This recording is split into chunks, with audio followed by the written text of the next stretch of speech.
Hi friends, आप सभी का आपके अपने यूट्यूब चैनल यूपीएससी इन्फो 24 में स्वागत है। तो दोस्तों, हम उम्मीद करते हैं कि आप सभी लोग स्वस्थ होंगे और खुश होंगे। फ्रेंड्स, ये जो वीडियो है पीजीटी हिस्ट्री का प्रैक्टिस सेट 117 है। तो अगर आप TGT, PGT, LT grade, GIC और असिस्टेंट प्रोफेसर की तैयारी कर रहे हैं तो ये वीडियो आपके लिए है।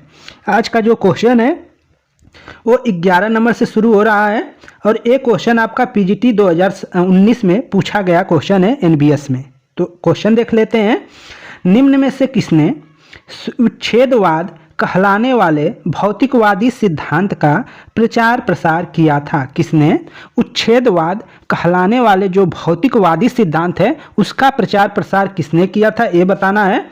ऑप्शन ए है मोखली गोसाल, बी है पुराना कसापा, सी है अंजित केशमबली और डी है पंकुधा कात्यायन। पंकुधा कात्यायन। तो ऑप्शन आपका सी सही होता है, अजित केशंकबली। केशंक जो केशंकबली जो हैं, अजित केशंकबली, उन्होंने उच्छेदवाद कहलाने वाले भौतिक सिद्धांत का क्या किया था, प्रतिपादन किया था, प्रचार प्रसार किया था। तो ऑप्शन आपका सी सही होता है। व्याख्या देख लीजिए। अजित केशंकबली भगवान बुद्ध के समकालीन एक प्रधान आचार्य थे। उन्होंने घोर उच्छेदवाद सिद्धांत का प्रतिपादन किया तथा भौतिक सत्ता के से परे वह किसी भी तत्व में विश्वास नहीं करते थे। इनके अनुसार न तो कोई कर्म पुण्य प्रदान करता है न पाप, तथा मृत्यु के बाद शरीर जला दिए जाने पर उसका कुछ शेष नहीं रहता है, ऐसा मानना था अजित केशंकबली का। तो इसको भी याद रखिएगा। 12 नंबर क्वेश्चन देखते हैं। ये भी आपका पीजीटी में पूछा गया क्वेश्चन है। बुद्ध की शिक्षाओं के निम्नलिखित पहलुओं में से किसको आश्रित उत्पत्ति के नियम के रूप में जाना जाता है?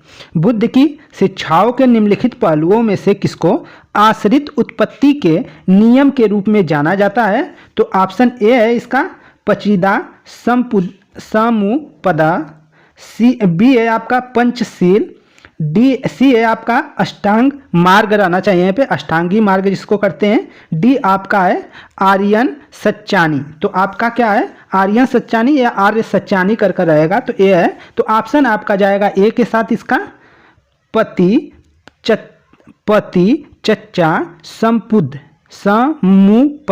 तो ए आपका आंसर ए के साथ जाता है पति चच्चा संपुद जो है समुपद जो है, पति चच्चा समुपद जो है वह पहलू है जिसमें क्या है आश्रित उत्पत्ति के नियम के रूप में क्या है जाना जाता है। तो बुद्ध की शिक्षाओं के निम्नलिखित पहलुओं में से किसको आश्रित उत्पत्ति के नियम के रूप में जाना जाता है? तो ऑप्शन ए आपका सही है, पति चच्चा समुपद जो है इसको आश्रित उत्पत्ति के नियम के रूप में क्या है जाना जाता है। ऑप्शन ए आपका सही है। व्याख्या देख लीजिए, थोड़ा सा क्लियर हो जाएगा। प्रतीयत समूह उत्पाद, प्रतीयत समूह उत्पाद जो है या जिसको पति चा समुपद कहते हैं, बौद्ध दर्शन का केंद्रीय सिद्धांत है। इसका शाब्दिक अर्थ होता है प्रतीय मतलब किसी वस्तु के होने पर, और समूह उत्पाद जो है किसी अन्य वस्तु के उत्पत्ति से होता है। तो दोनों का अलग अलग जब संधि विच्छेद करते हैं तो प्रतीय जो है प्रतीत्य उसका अर्थ होता है किसी वस्तु के होने पर, और समूह उत्पाद का अर्थ होता है किसी अन्य वस्तु की उत्पत्ति पर। तो इससे कार्य कारण सिद्धांत भी कहा जाता है। इसी को क्या है पतित्य समुत्पाद जो है उसी को कार्य कारण सिद्धांत कहा जाता है कि कोई वस्तु है, किसी वस्तु के होने पर किसी अन्य वस्तु की क्या होती है उत्पत्ति होती है, या कोई वस्तु किसी वस्तु से क्या होता है जुड़ा रहता है। तो इसी को कार्य कारण सिद्धांत भी क्या कहते हैं। प्रतीयत्य समूह उत्पाद के 12 क्रम है जिसके द्वादश निदान कहा जाता है, जिसे क्या है द्वादश निदान भी कहा जाता है। तो प्रतीत्य समूह उत्पाद के क्या है 12 क्रम है जिसे द्वादश निदान भी कहते हैं। ये है अविद्या, संस्कार, विज्ञान, नाम रूप, सडायनन, नित्य स्पर्श, वेदना, तृष्णा, उपादान, भव, जाति, जरा, मरण आदि क्या है, ये जो है 12 क्रम यही है। तो इसको आप अच्छे से एक बार रोक कर अच्छे से पढ़ लीजिएगा अपने भाषा में अच्छे तरीके से। आगे चलते हैं। 13 नंबर क्वेश्चन है, निम्नलिखित में से कौन सा ग्रंथ किसी पुरुष और महिला के बीच 10 प्रकार के सम्मिलन का उल्लेख करता है? तो कौन सा ऐसा ग्रंथ है जो किसी पुरुष और महिला के बीच 10 प्रकार के सम्मिलन का उल्लेख करता है, ये आपको बताना है। तो ऑप्शन सी आपका सही हो जाएगा, विनय पिटक। कौन है? विनय पिटक जो है वो आपके किसी पुरुष और महिला के बीच 10 प्रकार के क्या है, सम्मिलन का उल्लेख करता है। सी आपका सही आंसर हो जाएगा। व्याख्या देख लीजिए। विनय पिटक का शाब्दिक अर्थ है अनुशासन की टोकरी। विनय पिटक का जो शाब्दिक अर्थ है वो क्या है? अनुशासन की टोकरी। बौद्ध धर्म में भिक्षु एवं भिक्षुणियों के रूप में प्रवेश करने वाले शिष्य जो हैं के आचरण व्यवस्थित करने के नियमित जो है निर्मित अनुशासन के नियम को विनय कहते हैं। इसमें पुरुष महिला के मध्य 10 प्रकार के मिलन का उल्लेख है जो सामाजिक नियमों के अनकल हैं। आगे चलते हैं। 14 नंबर क्वेश्चन, बुद्ध का क्या अर्थ है? बुद्ध का क्या अर्थ है? तो इसका आंसर जो हो जाएगा 14 का दोस्तों ये सही हो जाएगा, प्रबुद्ध हो जाएगा। बुद्ध का क्या अर्थ है? तो ऑप्शन ए सही हो जाएगा, प्रबुद्ध अर्थ है। सब और सब नहीं है, ऑप्शन ए आपका सही है कि बुद्ध का क्या अर्थ है, तो प्रबुद्ध आप आंसर कर लेंगे। व्याख्या देख लीजिए थोड़ा सा। बुद्ध का अर्थ प्रबुद्ध है। बौद्ध धर्म के संस्थापक सिद्धार्थ ज्ञान प्राप्ति के बाद बुद्ध कहलाए। 35 वर्ष की उम्र में बोध गया में वैशाख पूर्णिमा की एक रात को पीपल वृक्ष के नीचे निरंजना नदी के तट पर सिद्धार्थ को क्या हुआ? ज्ञान प्राप्त हुआ। तो ज्ञान प्राप्त कहाँ हुआ था बुद्ध को? बोध गया में, जो गया है बिहार में, वहीं पे इनको क्या हुआ था? ज्ञान प्राप्ति हुई थी। आगे चलते हैं। 15 नंबर क्वेश्चन है, प्राचीनतम जैन सन्यासियों का प्रमाण मिलता है कहाँ मिलता है? जूना अभिलेख में, हाथी गुम्फा अभिलेख में, एरड़ अभिलेख में, भीतरी अभिलेख में। तो 15 का जो आंसर है दोस्तों बी सही हो जाएगा। हाथी गुम्फा जो अभिलेख है उसमें आपके प्राचीनतम जो जैन सन्यासी हैं उनके प्रमाण मिलते हैं। तो ऑप्शन आपका बी सही हो जाएगा। प्राचीनतम जैन सन्यासियों का प्रमाण मिलता है तो कहाँ मिलता है? तो हाथी गुम्फा अभिलेख में, इसको याद रखिएगा, या हाथी गुफा अभिलेख कह सकते हैं। व्याख्या देख लीजिए। प्राचीनतम जैन सन्यासी का प्रमाण है हाथी गुफा अभिलेख में मिलता है। हाथी गुफा अभिलेख से ज्ञात होता है कि नंद राजा कलिंग से प्रथम जीन की एक प्रतिमा उठा ले गया था। जो नंद राजा है वो कलिंग जो आपका उड़ीसा में पड़ता है वहाँ से प्रथम जीन की एक प्रतिमा क्या कर लिया था? उठा कर ले गया था। कलिंग में चेदी वंश का महान शासक खारवेल जैन धर्म का अनुयायी था। खारवेल ने अपने राजा अभिषेक के 13वें वर्ष में भुवनेश्वर के पास उदयगिरी एवं खंडगिरी पहाड़ियों को कटवाकर जैन भिक्षुओं के आवास के लिए गुहा विहार का क्या किया था? निर्माण किया था। गुहा विहार का मतलब गुफा विहार, जहाँ पे गुफाओं को कटवाकर बनाया जाता है उनके रहने के लिए। तो उस समय विद्याधर नामक जैनियों की एक शाखा का उल्लेख मिलता है। तो जो जैन से संबंधित किसी भी बात का जो उल्लेख मिलता है, प्रमाण मिलता है, तो वो किस अभिलेख में मिलता है? तो हाथी गुफा अभिलेख जो है उसमें आपका उल्लेख मिलता है। तो ये याद रखिएगा। आगे चलते हैं। 16 नंबर क्वेश्चन है और जीआईसी में पूछा गया क्वेश्चन है। समरादित्य कथा का संबंध किस संप्रदाय से है? समरादित्य कथा का संबंध किस संप्रदाय से है? ब्राह्मण से है, बौद्ध से है, जैन से है, या आजीवक संप्रदाय से है? तो 16 का आंसर सी हो जाएगा दोस्तों, जैन संप्रदाय से है। आप सी सही कर लेंगे। तो समरादित्य कथा का जो संबंध है वो जैन संप्रदाय से है। ऑप्शन सी आपका सही है। व्याख्या देखिए थोड़ा सा। समरादित्य कथा का संबंध जैन संप्रदाय से है। इसके अलावा जैन संप्रदाय से संबंधित अन्य ग्रंथों में कुवलय माला है। कुवलय माला है, एक ग्रंथ का नाम है कुवलय माला का। तिलक मंजरी भी है, रंभा मंजरी है। इन सब का जो है किससे संबंध है? जैन संप्रदाय से इन कथाओं का, इन ग्रंथों का क्या है? संबंध है। इनको नोट कर लीजिए।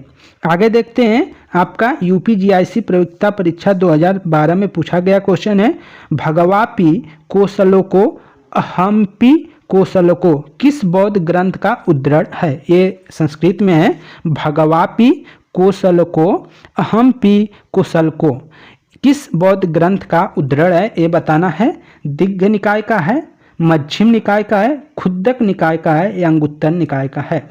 17 का बी के साथ आंसर जाता है। ये कथन जो है मध्यम निकाय में वर्णित है। ये जो उद्धरण है वो मध्यम जो निकाय है उसमें वर्णित है। ऑप्शन बी आपका सही है। व्याख्या देख लीजिए। मध्यम निकाय से ज्ञात होता है कि एक बार प्रसेनजीत ने कहा था कि भगवापी कोसलको अहपी कोसलको अहपी अशिष्टिको भगवी असिद्धिको, अर्थात बुद्ध कौशल के हैं और मैं भी 80 का हूँ और बुद्ध भी 80 के हैं। इस श्लोक का यही अर्थ है। तो एक किसने कहा है? प्रसेनजीत ने कहा है। और ये जो श्लोक है ये आपका मध्यम निकाय में वर्णित मिलता है। इसको याद रखिएगा। आगे चलते हैं। 18 नंबर क्वेश्चन है, जीआईसी में पूछा गया क्वेश्चन है, अधोलिखित किस ग्रंथ में राज्य की उत्पत्ति के सामाजिक अनुबंधन सिद्धांत का उल्लेख है? मतलब सामाजिक समझौता का जो सिद्धांत है राज्य की उत्पत्ति से संबंधित, ये पॉलिटिकल है। हब्सबर्ग रूसो ने जो समझौता सिद्धांत दिया था, हब्सबर्ग रूसो की सामाजिक समझौता सिद्धांत है, तो उसका बौद्ध ग्रंथ में, किस बौद्ध ग्रंथ में सामाजिक जो है राज्य की उत्पत्ति के सामाजिक अनुबंधन सिद्धांत का उल्लेख मिलता है? ये बताना है। दिग्घ निकाय, अंगुत्तर निकाय, संयुक्त निकाय, मध्यम निकाय। तो ऑप्शन ए आपका सही हो जाएगा। दिग्घ जो निकाय है उसमें जो है राज्य के उत्पत्ति के सामाजिक अनुबंधन सिद्धांत का उल्लेख है। तो ऑप्शन ए सही है, दिग्घ निकाय कर लेंगे आंसर। व्याख्या देख लीजिए। बौद्ध ग्रंथ दिग्घ निकाय में राज्य की उत्पत्ति के सामाजिक अनुबंधन सिद्धांत का उल्लेख है। सामाजिक अनुबंधन सिद्धांत को इंग्लिश में सोशल कॉन्ट्रैक्ट थ्योरी कहते हैं। तो दिग्घ निकाय के अगनसूत्र में इसका उल्लेख है। दिग्घ निकाय के अगनसूत्ता जो है इसमें क्या है? इसका उल्लेख है राज्य की उत्पत्ति के सिद्धांत का, सामाजिक समझौता सिद्धांत का। आगे देखते हैं। 19 नंबर क्वेश्चन है और जीआईसी में पूछा गया क्वेश्चन है, भगवती सूत्र किस धर्म से संबंधित है? आसान क्वेश्चन है। भगवती सूत्र किस धर्म से संबंधित है? तो ऑप्शन आपका बी सही हो जाएगा। भगवती सूत्र जो है जैन धर्म से संबंधित है। ऑप्शन बी आपका सही है, जैन धर्म आंसर कर लेंगे। व्याख्या में देख लीजिए थोड़ा सा। भगवती सूत्र जैन धर्म का सर्वाधिक महत्वपूर्ण ग्रंथ है। इसमें जैन धर्म के सिद्धांतों के अतिरिक्त स्वर्ग और नर्क के विषय में विस्तृत वर्णन किया गया है। तो भगवती सूत्र जो है वो जैन धर्म की सर्वाधिक महत्वपूर्ण ग्रंथ है और ये जो है जैन धर्म के जो सिद्धांत है उसके उल्लेखों के अलावा क्या है, स्वर्ग और नर्क के विषय में विस्तृत क्या है जानकारियाँ आपको भगवती सूत्र में मिलता है। इसको याद रखिएगा। आगे 20 नंबर क्वेश्चन है, भगवती सूत्र निम्नलिखित में से किस धर्म से संबंधित है? तो आपने अभी पढ़ा जैन धर्म से संबंधित है। बी आपका सही हो जाएगा, जैन धर्म आप आंसर कर लेंगे। एमपी असिस्टेंट प्रोफेसर में पूछा गया क्वेश्चन है।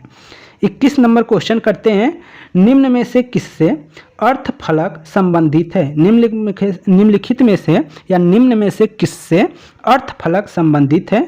दिगंबर से, श्वेतांबर से, आजीवक से, हीनयान से। तो किससे संबंधित है? तो ऑप्शन आपका बी सही हो जाएगा, श्वेतांबर से संबंधित है। ये याद रखिएगा।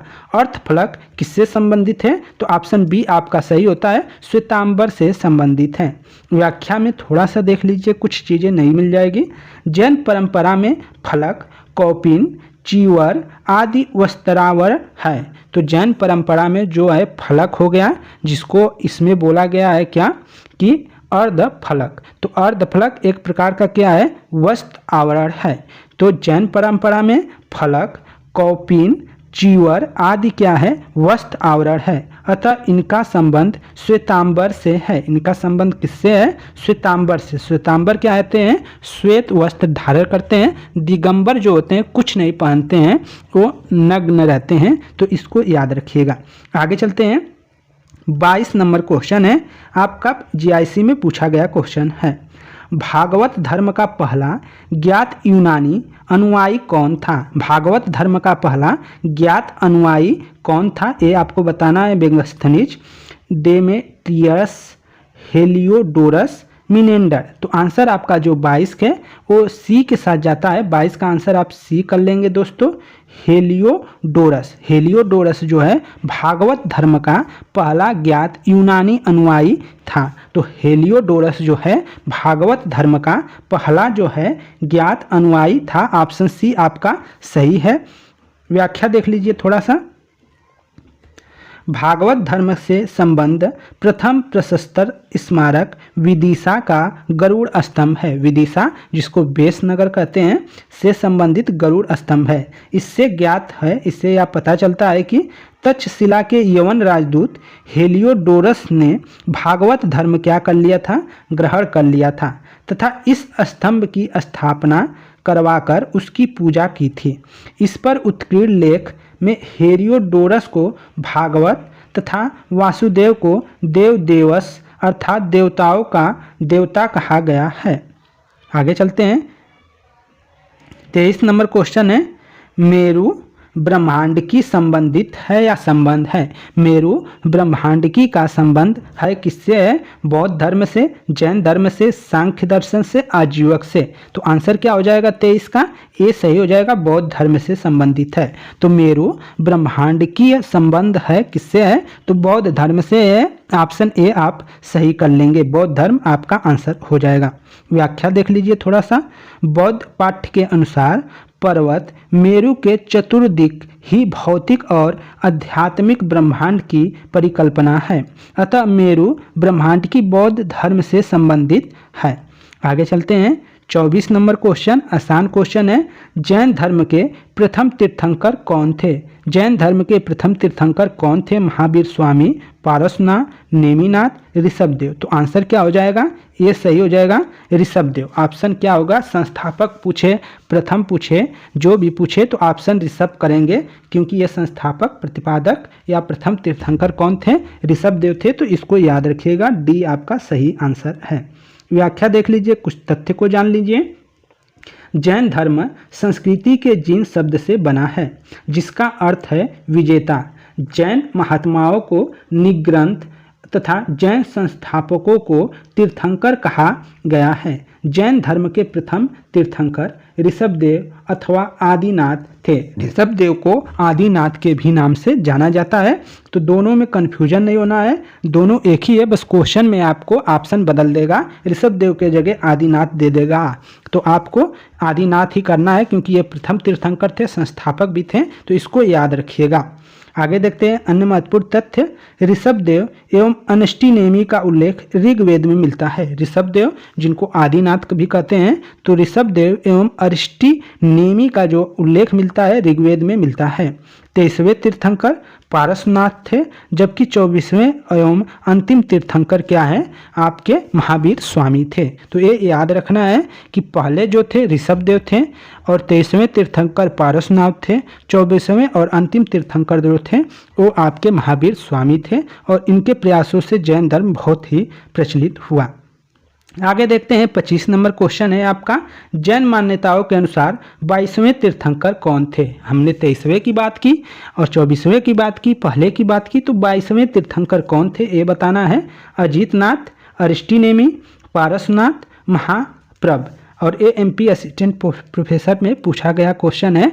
तो जो आपका है 22वें तीर्थंकर, ऑप्शन आपका बी सही हो जाएगा दोस्तों, अरिष्टनेमि हैं। 22वें तीर्थंकर कौन है, तो अरिष्टनेमि आप आंसर कर लेंगे। 22वें तीर्थंकर कौन है, अरिष्टनेमि हैं। 23वें तीर्थंकर आपको पारसनाथ, 24वें महावीर हैं। तो ये सब रट डालिए, क्योंकि पूछा जाएगा क्वेश्चन में आपसे। व्याख्या देख लीजिए। जैन मान्यताओं के अनुसार 22वें तीर्थंकर अरिष्टनेमि या नेमिनाथ हैं। अरिष्टनेमि या नेमिनाथ हैं 22वें तीर्थंकर। जैन शब्द संस्कृति के जीन शब्द से बना है जिसका अर्थ होता है विजेता। अन्य महत्वपूर्ण तथ्यों को देखते हैं तो जैन संस्थापकों को तीर्थंकर जबकि जैन महात्माओं को क्या है निग्रंथ कहा गया है। जैन धर्म में कुल 24 तीर्थंकर माने गए हैं जो महावीर स्वामी जो हैं आखिरी थे, 24वें तीर्थंकर थे। ऋषभदेव आपके पहले तीर्थंकर थे। जैन धर्म के प्रथम तीर्थंकर ऋषभदेव या आदिनाथ थे। 23वें तीर्थंकर जो पारसनाथ थे बनारस से बिलोंग करते थे तथा 24वें तीर्थंकर जो हैं महावीर स्वामी थे। महावीर स्वामी का जन्म वैशाली के निकट कुंड ग्राम या कुंडलवन ग्राम में हुआ था। इसको याद रखिएगा, क्वेश्चन पूछा जाएगा। तो फ्रेंड्स ये थे आपके 15 क्वेश्चन और व्याख्या सहित देखें तो 50 क्वेश्चन। तो दोस्तों वीडियो कैसी लगी? वीडियो अच्छी लगी हो तो लाइक करें, चैनल पे नए हैं तो जरूर सब्सक्राइब करें। धन्यवाद साथियों, खुश रहिए, पढ़ते रहिए, नमस्कार।